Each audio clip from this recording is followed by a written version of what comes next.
धन्यवाद सर। आपसे मिलकर हमें एक जिज्ञासा बन रही है हमारे मन मस्तिष्क में कि आपसे कुछ दो शब्द ज्ञान और प्रेरणा स्वरूप इस सर्वांग योग को भली भांति और अच्छा मतलब जो है जानने और समझने के लिए आप महात्माओं से क्या है कि हमें सुनना तो आवश्यक है। इसे गुरु जी स्वानंद जी आपसे मिलकर कुछ पूछ रहे हैं हम ये सर्वांग योग के विषय में कि ये सर्वांग योग को किस प्रकार और अच्छे ढंग से कैसे किया जाए, कैसे पढ़ा जाए, कैसे किया जाए और इससे फिर जो है बेहतर निष्कर्ष निकल कर जो आएगी तो बेहतर निष्कर्ष निकल कर आएगी तो इसमें हम लोगों को एक के सामने में पब्लिक या जन के सामने में हम इसको अच्छा एट्रैक्टिव माहौल कैसे हम क्रिएट कर सकते हैं एक सर्वांग योग को सामने रखकर।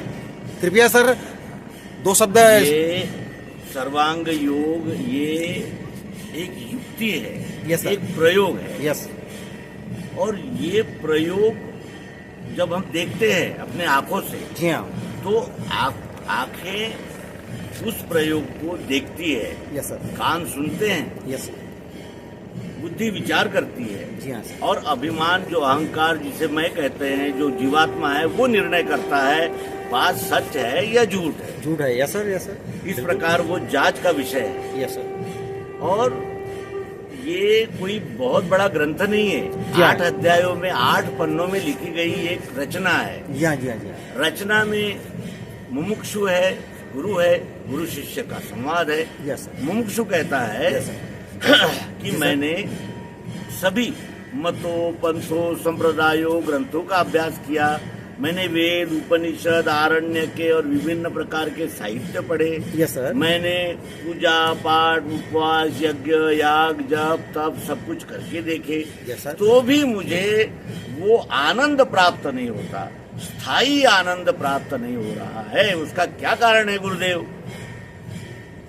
तो गुरुदेव कहते हैं कि तुम्हें आनंद इसलिए प्राप्त नहीं हो रहा है कि तुम वहां ढूंढ रहे हो जहां है नहीं। जहां नहीं है वहां ढूंढोगे तो तुम्हें कैसी वो वस्तु मिल जाएगी। स्थायी समाधान तब तक नहीं हो सकता जब ये जीव अपने स्वस्वरूप को न जाने। जैसे मूर्ति जब तक मिट्टी को नहीं जानेगी, मिठास जब तक शक्कर को नहीं जानेगी, तब तक वो अपना कर्तव्य नहीं कर सकता। Right sir. इसीलिए ये 4 खानियों में जो जीव भटकता हुआ इस मनुष्य शरीर में उपलब्ध हुआ है, तो इसका पहला कार्य है कि मेरे पास क्या है।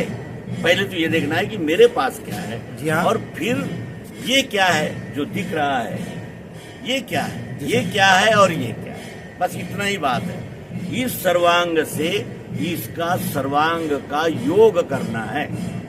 योग का अर्थ होता है मिलान करते हुए चले। हमारे पास 5 ज्ञानेंद्रिया है। आँख, कान, नाक, त्वचा और जीभ।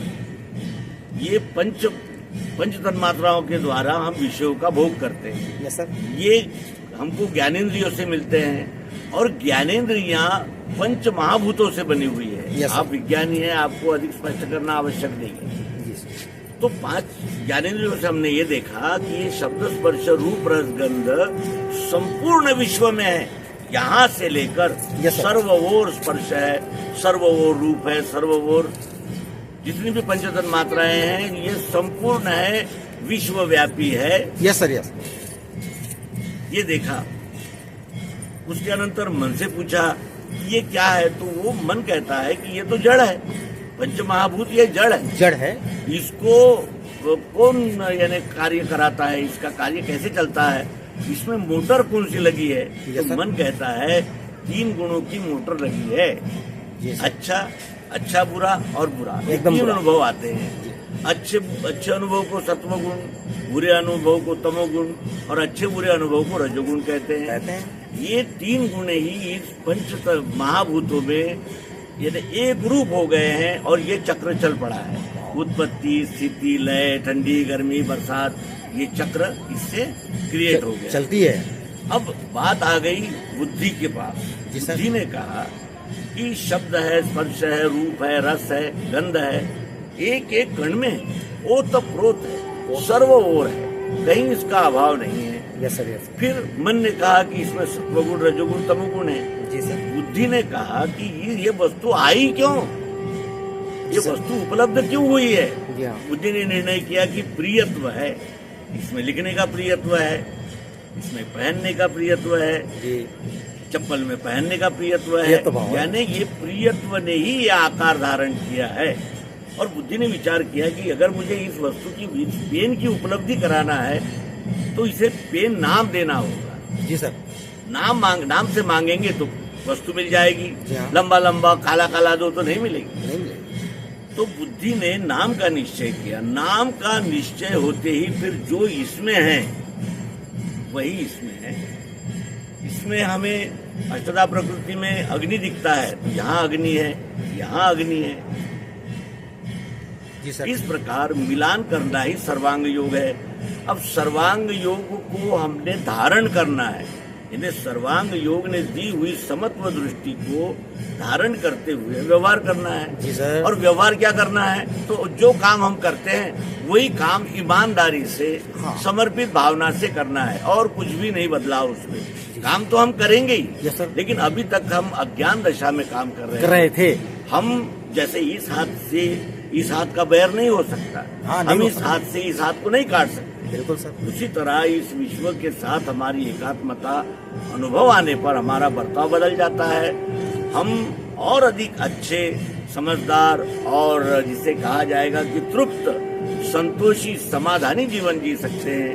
हमारी सभी मनोकामनाएं पूर्ण हो सकती है और कृतकृत्यता का भाव लेकर हम इस शरीर को त्याग सकते हैं। लेकिन यदि हमने सर्वांग योग को सुना है तो नहीं हो सकता। सर्वांग योग ये प्रयोग है, और प्रयोग के लिए ही हमें इसे विज्ञान ये संज्ञा देनी पड़ी है।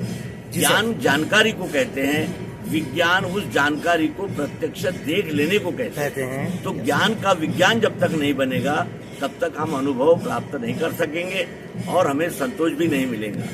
इसलिए अपने आप से बार बार सर्वांग योग की रिवीजन होनी चाहिए। Yes sir. और व्यवहार में सर्वांग योग का उपयोग होना चाहिए, तभी हम सर्वांग योग को आत्मसात करके अपने सर्वांगों का लय सर्वांग में करेंगे। बहुत सुंदर सर।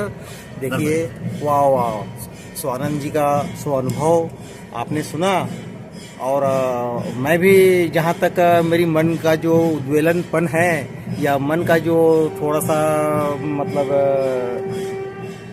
थोड़ा सा झिझक थी मन में कुछ बातों के, विशिष्ट बातों के लिए, वह भी पूर्ण होता हुआ मुझे महसूस हुआ।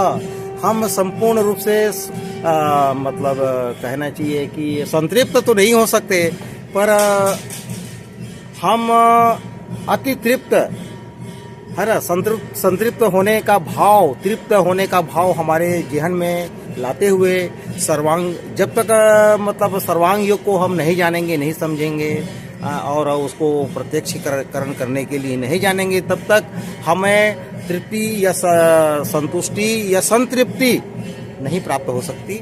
यह स्वानंद गुरु जी का अनुभव जो आत्माओं के लिए दिव्य अनुभव, दिव्य वाणी के रूप में आप सुन रहे थे। Thank you very much sir.